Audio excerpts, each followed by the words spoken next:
Yeah. Okay, so why don't we get started? Welcome everyone. As I mentioned, there's a Q&A section at the bottom of this podcast, WebiCast. Feel free to write in your questions as we go. I will try to do my best to catch them all and integrate them into the discussion with Hannes. So Hannes, welcome to our live podcast. Welcome. Yeah, thank you. Let's start off with you telling us, who you are and what you've done in the past. All right. Yeah, I'm sort of an accidental entrepreneur, if you will. I studied international relations, liberal arts, and public policy. So broadly speaking, social science, humanities. Lots of my friends either went into academia or, worked in the public sector, international organizations. That's kind of the path that I was on. And then it was during my time at the European College of Liberal Arts that I discovered I had a strong interest in education. It was actually kind of, accidental as well that I kept reading stuff about education universities. At the time, the Excellence Initiative for German universities was in the making. And I kind of caught myself, spending a lot of time on this while it wasn't really, it wasn't any assigned reading or anything like that. And then I said, okay, clearly this is something that I feel drawn towards. Whoops, can you? Okay, and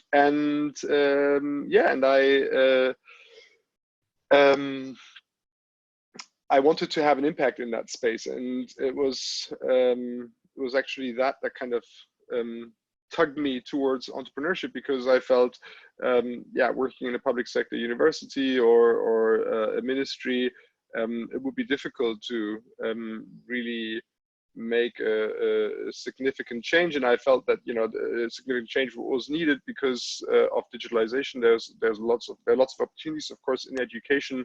We're using digital technology, but the existing institutions weren't really taking advantage of it. And then I decided, okay, I'll how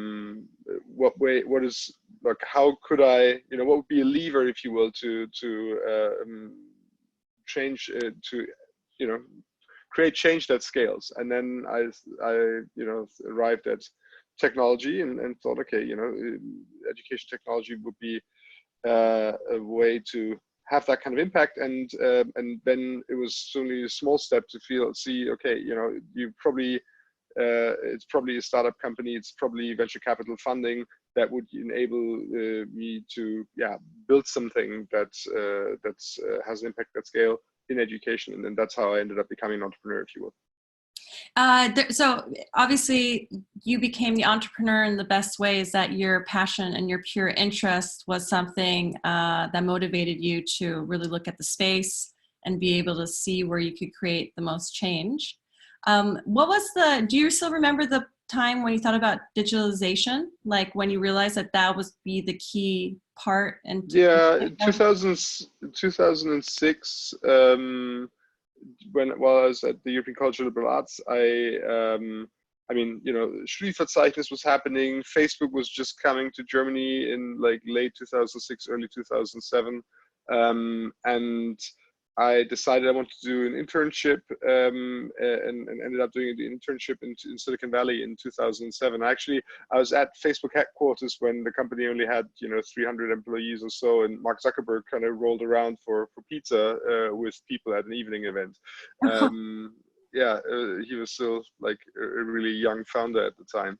So that was cool to see, and I mean, that was, of course, Silicon Valley being the epicenter of it all. Kind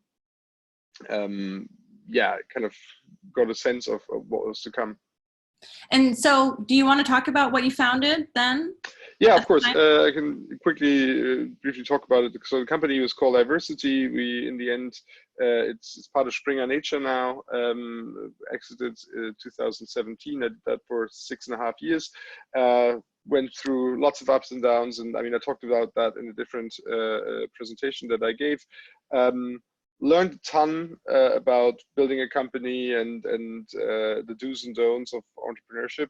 And it's actually because of all of that that I'd gone through, also raising venture funding and building a team and so on, that David, my current co-founder, who is the original founder of HelloBetter, Get On, he approached me in 2017 when I was actually, or 2018, yeah, when I was taking a break after starting the company. He's like, well, I have this small university spin-off company, we're doing reasonably well, but we don't have our own technology yet, we don't have any external funding.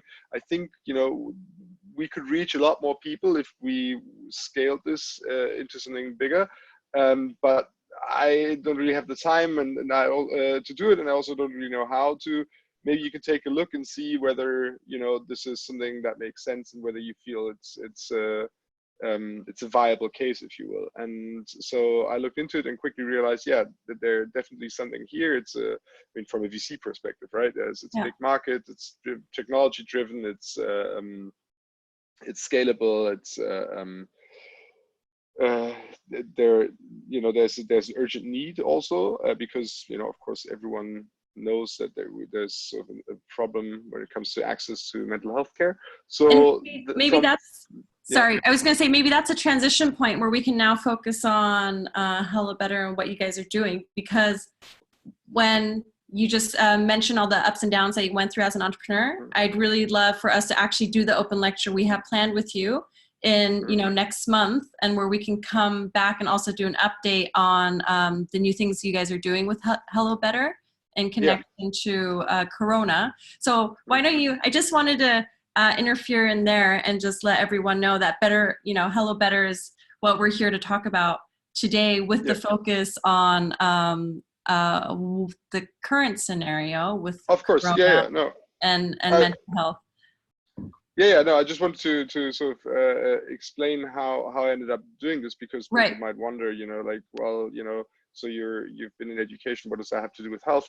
And the thing is that mental health, which is the focus of what we do at HelloBetter, is in the end about education. I mean, what we do, we build an education product. Our trainings are, in a way, online courses that help people deal with their mental health condition and help people change their lives.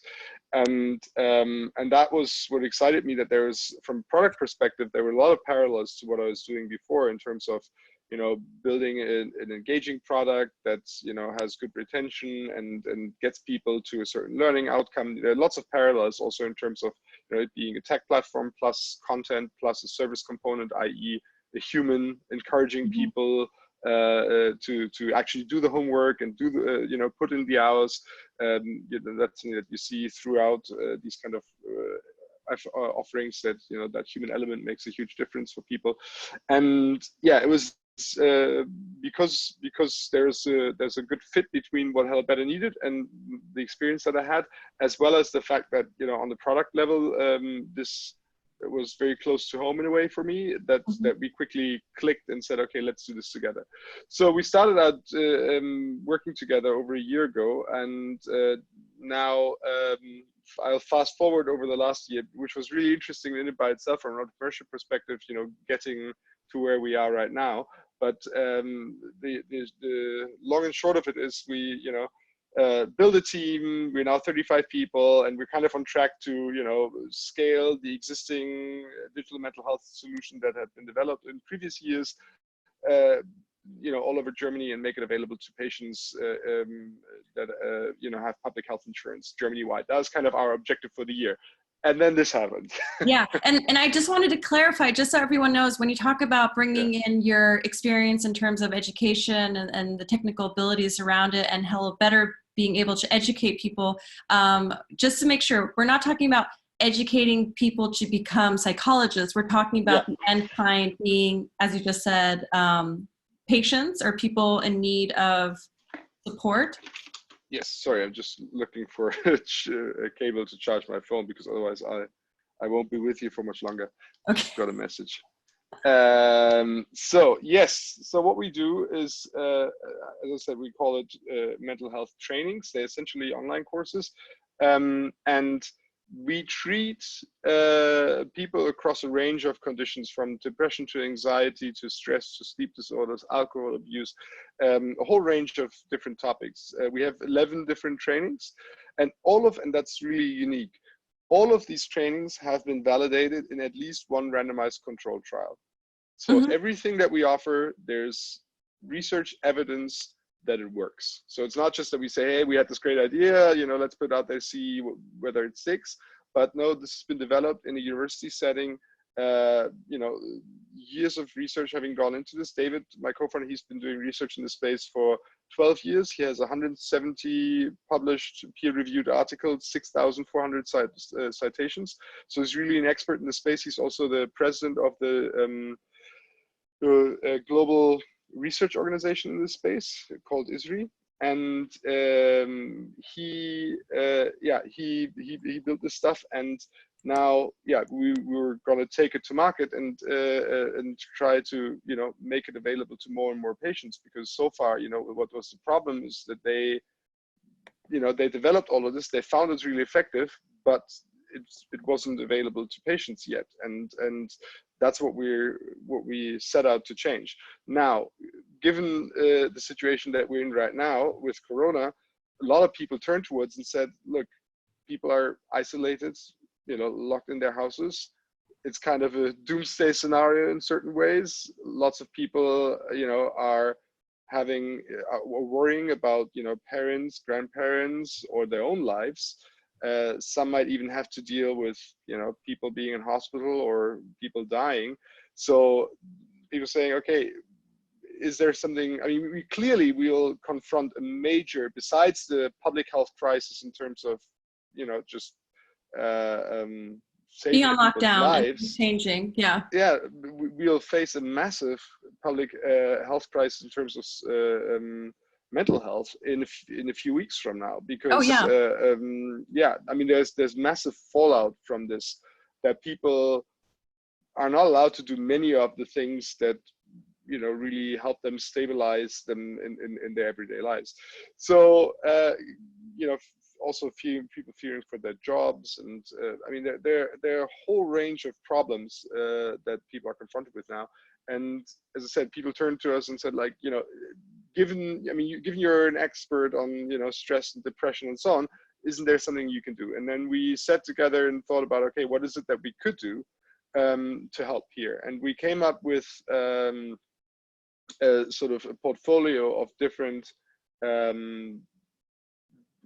offerings. So the first thing that started this morning at 9 a.m. is a free helpline that people can call for psychological support, to ask urgent questions, and also learn more about what their options for treatment are right now and in the coming weeks, as this becomes more and more severe.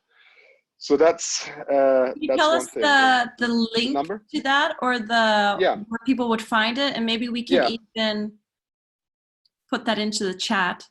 Sure. The number is 08 5 times 0, so 0800 and then 000 9554. Okay, I wonder if that would actually, I don't know if I can do that part. Well, there's also in the chat, because I'm hosting, but I think if everyone heard that, can you repeat it one more time? Yeah, actually, what's easier probably is to just go to hellobetter.de/Corona-Krise in German, KRISE, and there's a blog post that has all of what I'm going to explain. Thank you, Stefan. Yeah, Stefan Jung just also put the number in. Thank you guys very much. I also want to get our attendees involved at this point. So anyone, like I said, there's a Q&A box at the bottom of your screen. If you want to write something down, feel free to do that, because I do, at this point, I'm very curious. Many people that are probably attending here are undergoing similar situations or issues, or want to know, how others might be feeling and how they can continue on in the next weeks and be very confined yeah, atmosphere that we're in. So if anyone wants to ask questions on that, feel free to do that. And how was it for you in general? Like, not only from the HelloBetter perspective, but how do you personally empathize with what's going on? Yeah, I mean, what I'm I mean, I'm worried about my parents. My dad is 70 years old. He's had a heart attack. He's been a smoker for 40 years. You know, like, he's really part of the risk group, and I think if he were to catch it, it could be very grim. So that's one thing I'm thinking about. Luckily, I mean, they live in the countryside. They have a big house, so they have a nice garden. You know, they could, like, he could lock himself up there for 2 months, and, you know, just be gardening and be sort of okay with it. Of course, that won't be as easy for a lot of people, and I think if you're confined to a small apartment for a long time, that could be really challenging. Then, other than that, I'm also worried about the economic fallout of this, because I think that there we are in very uncharted territory. And then, you know, that has, of course, repercussions. I mean, it's not whether or not, you know, we can do without a month's salary maybe, but if, you know, if we see mass unemployment, we could also see very significant political repercussions where, you know, I don't know. I mean, that could then again be also, if there was even more of a shift towards populism, that could be challenging to democracy as such. So I think, yeah, it's very substantial shifts that we're looking at, and that's, yeah, so far it's not frightening, but I think it could very well get very very frightening very quickly. Very quickly. And from what I've heard also from other people, I mean, especially if you live in a big city like Berlin, people are used to, you know, just going out and seeing people, going to a bar, being sociable. And a lot of people, I think at the beginning of all this, it was very like, haha, and humorous, and we can all kind of get through it. And what I've personally also realized, it's been like day 4 now. And if you have children, for example, right, and you have to like take care of the kids, but you have to work, and then it's like you don't know if you can work in order to then pay the rent. I also feel that it's going to be very important for everyone to take care of their mental health first, rather than maybe just only their health. Is there anything that your team has been able to identify that is helpful for people to start doing or engage in? Of course, and that's, I mean, that's what we're communicating also in the context of, well, I mean, actually, I was going to say, like, what is it that we're doing? So one is the hotline that I mentioned. The second is we're going to do a Facebook live Q&A session on Monday. And then, of course, we have our existing courses on stress and depression and so on. But one problem that with those courses is that if you were to do them now, I mean, you can skip those parts, but they typically recommend you to do things that you're not supposed to do now, you know, like reach out to other people and, you know, go out and be social and so on, and all of that's not allowed. So what we're doing now is we're reworking our stress training so as to fit the current situation and make it really a training for all of the specific problems that we're facing with quarantine, with Corona. So the, you know, economic uncertainty, being confined to a small space, not being able to, you know, follow your routine, limited social contacts, and then maybe also, you know, you worry for your own health. So all of these things will be specifically addressed as stress factors. And then, but then what we do in these trainings is that we really try to recommend very concrete strategies that help you address these. And, you know, a lot of it sounds like common sense, and it is, but it's important to, you know, just be aware of it and kind of also remind yourself to do the things that are important. So first of all is that you actually consciously choose to devote time to the issue, and really you're aware that your mental health needs taking care of, much like your physical health needs the isolation. you should, be conscious of how you consume news. So it's important, to stay abreast of what's happening. But if you're like obsessively checking every bit of news there is, and like fixating on the negative parts of it, Yeah. that can spiral out of control, where then that affects your sleep, and as you sleep less, you become more jittery, and you become even more anxious, and then you can sort of get into a negative spiral. Also, staying like retaining a certain structure and routine, getting up in the morning, taking a shower, putting on real clothes and not look like a hobo, that could help you to stay feel like normal. Take time to take some time off. Like particularly, I feel that being in conference calls all day, all the time, like I get a headache. So sometimes just go out, go on the balcony, take a deep breath, take a moment. Stay in touch with other people. I think actually the term social distancing is a bit of a misnomer and a bit of a problem. It should be called physical distancing, because while we should keep a distance physically, we should not isolate ourselves, and particularly the people that live by themselves be like really retreat into themselves. And I think there, particularly people that are at risk for depression, this is a very difficult time for them, where many of them could see an onset of a depressive episode, because like this whole situation encourages you to do all of the things that we would, under normal circumstances, tell you not to do if you're at risk of depression. Right. I mean, and the word social distancing, it seems like they didn't consider the fact that, there's a digital world that exists, so you could still be social, but it is the physical that we're trying to render down. Yeah, no, exactly. Right? I mean, you can still call an old friend that you haven't spoken to in a long time, or, call your family good friends. And I mean, I think, given the popularity of social networks, most people are kind of, tuned in and connected in some way. But that's it's something to keep in mind, that we should that this is not what is meant by social distancing, to not talk to anyone.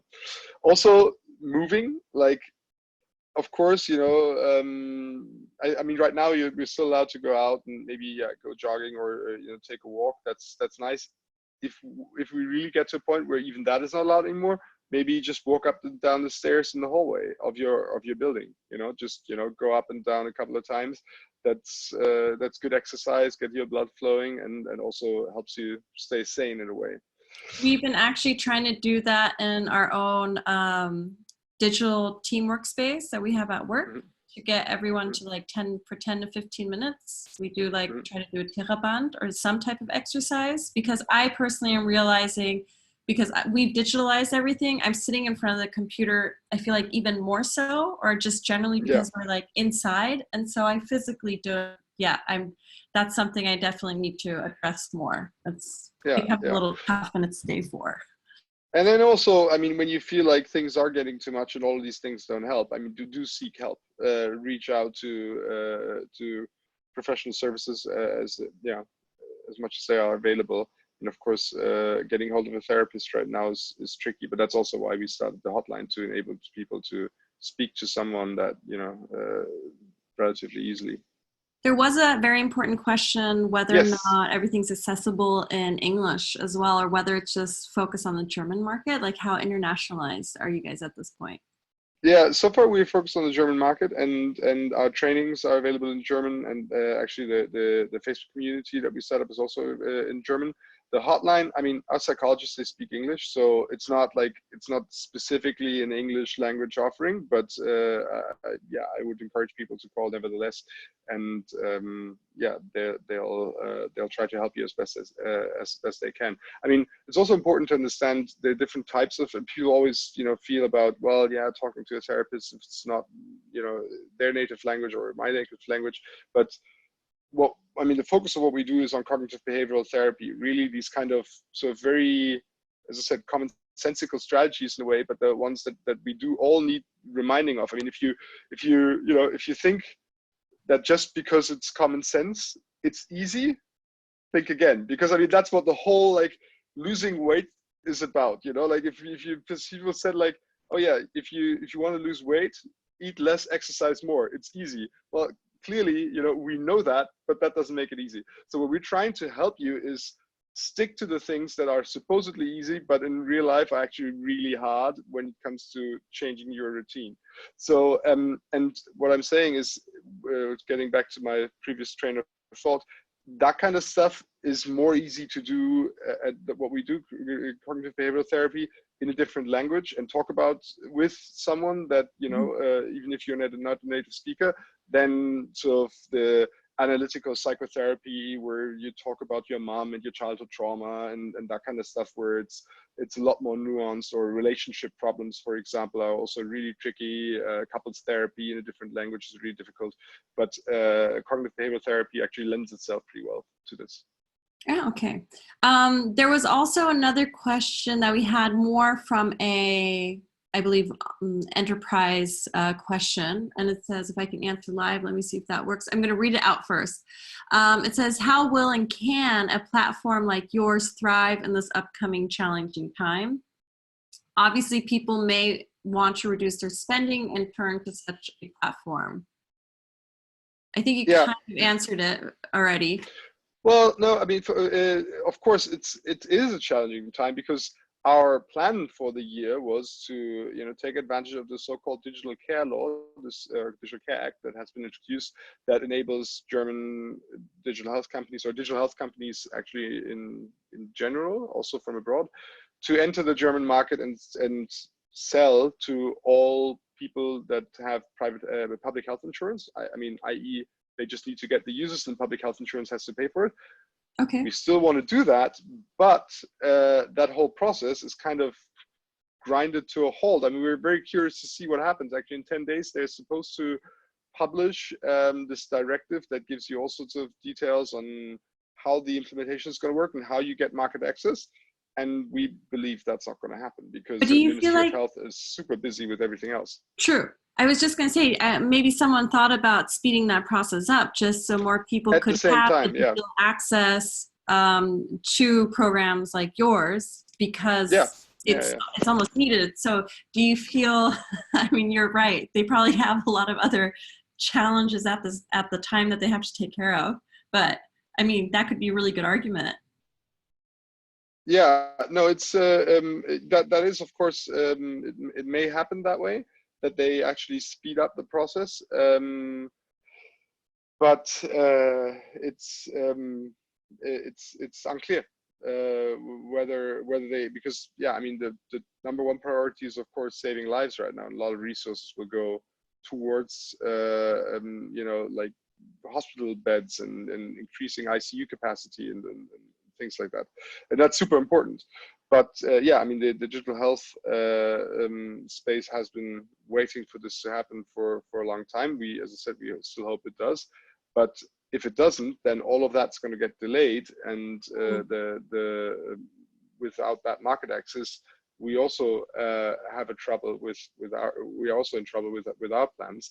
And that's also why we said, okay, let's shift resources now. Clearly, with the other priorities, what is it that we can do to help here? And I mean, right now we're just going out on a limb there. I mean, it's not really a business opportunity, because we're not getting paid for this. So, but we'll have to find support somehow. So we're talking to different health insurance companies, whether they can provide us funding for this, because of course we can't keep up our services without any funding. But I mean, yeah, there are many companies that are in this problem, that have this problem right now. I was wondering, because you guys are obviously, your office and your employees have to deal with the situation, and probably doing home office and things too, and because you have this new demand coming in, how did you guys internally, were you able to set that up, and how difficult is it to go on to try to create a new solution when everyone's dispersed? Yeah, it was pretty crazy. I mean, we just basically sent everyone home on Thursday and said, okay, home office, we need to virtualize the company.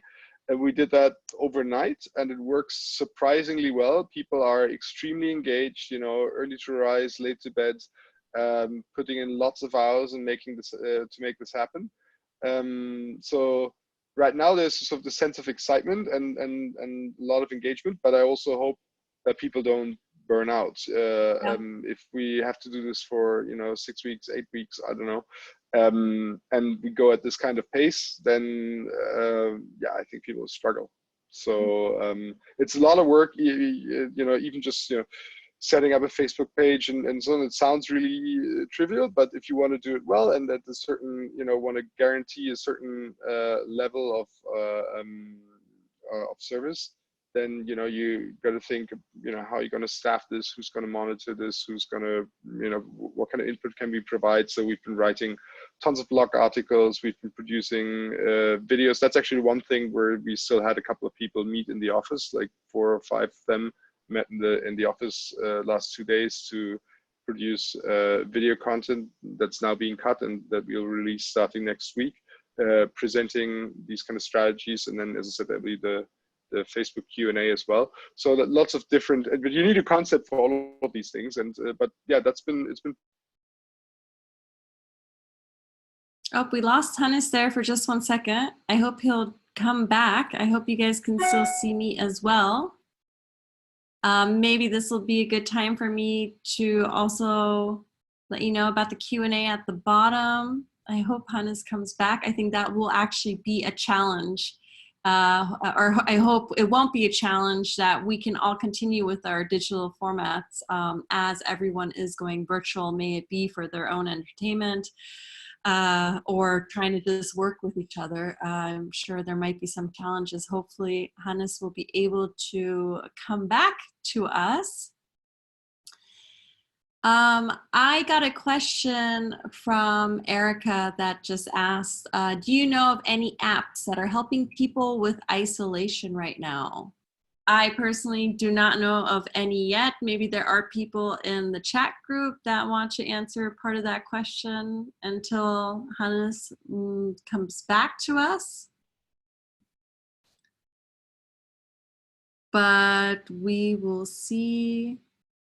Yes, thank you, UB. You guys can see me, so my internet and Friedrichshain is still strong. Are there any other questions? You guys can write it in the chat too. I mean, we have a good group of, we have about 39 people. What are the things that have been very difficult for you guys? I mean, personally, I've just found it really hard to try to, I mean, this week was a week where we had to figure out routines and how are we going to do this. I have only one child. I know many others, you know, I mean, I only have one child and myself, and we're trying to just rotate between one other family so we keep our social circle small, and just trying to plan that has been hard, and do work in between and then take care of everything else. And I have to admit, listening to the news, I've also increased my news intake since this has happened, obviously because I want to be informed. I also want to see what's happening in the US. There's Hannes. We have a doppelt Hannes. Hi Hannes, you're back. Hi, sorry. So my phone died after all. I did plug it in, but the cable didn't work. Okay, you're one back. Of those cheap cables. Sorry about that. It's okay. I was just filling people in with my own life. so it's okay. I forgot where we ended. Actually. No, I was saying, yeah, like how we virtualized it, everything, and that, yeah, it's been, it's worked well so far, but yeah, I think it's eventually it's going to be a challenge. I think in general, this whole, I mean, switch to home office, I think works. I'm surprised from all I hear. We've also been talking to other companies. I think everyone's doing what they can, but eventually it's going to get really old. And then, yeah, I think we will see some mental health issues arise from that as well. Yeah. Well, what I would love to do, Hannes, at this point, I'm just going to ask everyone from our attendees to go ahead and write a Q&A if they want to in the chat line or in the Q&A box, because I would love for us to actually talk again maybe in 3 weeks' time, where we can kind of rehash you know, how have you guys been able to perform? What have your learnings been? In general, how is everyone else feeling? What kind of needs do we all feel that we need? You know, there's obviously a lot of aspects to these unknowns where our whole No, society. I'm sure it'll be. Yeah, no, I'm sure we'll have. Wait a second, let me switch the wireless off, because then, yeah, I think you have the connection's better. No, I think we will also be able to collect some interesting anecdotes from the headline, from the Facebook community, and yeah, we'll be able to say a lot more about how it really does affect people. I mean, right now this is all kind of speculation. We're also only 3 or 4 days in, so no one knows what will be, where we will be in 3 weeks. But I can only imagine that mental health is going to be high on the agenda once we somehow got a grip on the virus. I mean, of course, that's going to dominate the news. You know, people dying is always going to be the headline grabber, but there is this sort of hidden epidemic of mental health that's going on, that's less visible. And maybe, you know, I hate to always make everything an opportunity, but I like to see the positive sides. Maybe this will also enable society to acknowledge that mental health is something that can affect everyone. And therefore it can be something that people also more openly talk about when they all are confined in their own 4 walls. So Yeah. No. I mean, the stigma issue is a big one in mental health, and I mean, it's getting better, and it has been getting better in recent years. But yeah, now I think a lot more people that aren't necessarily under normal circumstances really confronted with this will probably begin to understand what life is like for some people all the time. Right. And to leave this wonderful live podcast on a happy note, could you share like 3 things in your routines that you want to stick to that's going to make your everyday life better as we go through this? Yeah, I have a pull-up bar, and I use that, and I have a little sheet where I then sort of tick to all the pull-ups that I did, and that's actually helpful and to stay motivated. It's a simple, silly thing, but I learned that from our lead designer. Making things visible is really important, and you know, walking by that, and you're like, I'm going to add a couple of now, you know, like, and you wouldn't, otherwise you'd be like, you just walk by it. But when you feel like, yeah, you can have an impact in a way, at least for me, that's really motivating. Oh, that's Then, yeah. yeah. So like whatever it is, in terms of whether you do pull-ups or push-ups or squats or whatnot, like just get a sheet of paper and tick them off, and you have a result. You know, you see that sheet fill, and that's a nice feeling. The other thing similar, I started to puzzle. So I did a 500-piece puzzle in the last 3 days, and now I'm on a 1,000-piece puzzle. And that's really good also to switch off your head, you know, after all, either while you're on the phone, you know, some people doodle and I puzzle while I'm like in conference calls, when you're just listening, then that's something that you could do very well. Or yeah, in the evening, you know, after dinner, to just, you know, I have a cocktail, and then I do my puzzle. And then, yeah, I cook a lot. That's the third one, that I feel like doing something manual, where besides typing, that's also really healthy to listen to the radio about news maybe, but then, you know, you just peel the potatoes and cut stuff up and chop things. And that's something that I always feel like really clears my head. Yeah. And not only receipts on toilet paper. Dishes. Just a little joke on the end. Well, Hannes, thank you so much for being a part of our World Changers in Tech live podcast. I do want to restate again for everyone here that it's hellobetter.de. And your number is, we had someone very nicely in the chat, write it down. So the hotline, in case you guys are feeling unsure, not, you know, confident or anxiety, the hotline is +49 if you're outside of Germany, but most of you will be inside. So it's 0800 000 9554. So you guys give HelloBetter a shout. And we'll talk again, and we'll make an appointment in the next few weeks. And I think it'd be interesting to see what's happened in the last few weeks. And I'd say stay sane. Thank you very much. You guys too. Thank you. Thanks, guys. Bye. Tschüss.